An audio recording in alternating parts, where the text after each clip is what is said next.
Véritable gangrène qui ronge et déstabilise les systèmes économiques et financiers des États. Le blanchiment des capitaux et le financement du terrorisme préoccupent plus que jamais les pays membres de la communauté économique des États de l'Afrique centrale.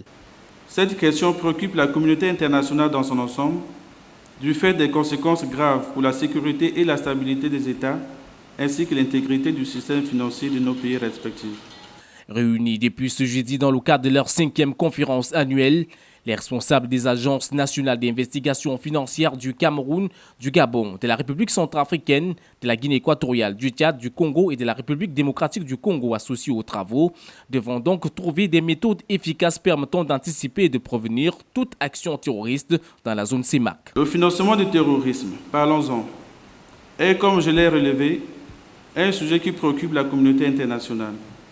Vous connaissez autant que moi tous ces groupes terroristes qui sévissent à travers le monde et dans les pays voisins nous mettent dans une situation d'insécurité permanente.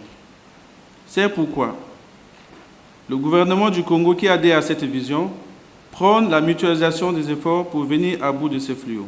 Les assises de ce jour rentrent ainsi en droite ligne avec la volonté des chefs d'État de la CEMAC d'inscrire la sous-région dans la dynamique internationale de lutte contre le blanchiment des capitaux et le financement du terrorisme. Rappelons que le Congo, pays hôte de cette première réunion annuelle des agences nationales d'investigation financière, assure la présidence du comité ministériel de l'Union monétaire de l'Afrique centrale en cycle UMAC et dont la responsabilité revient au ministère des Finances, du Budget et du portefeuille public.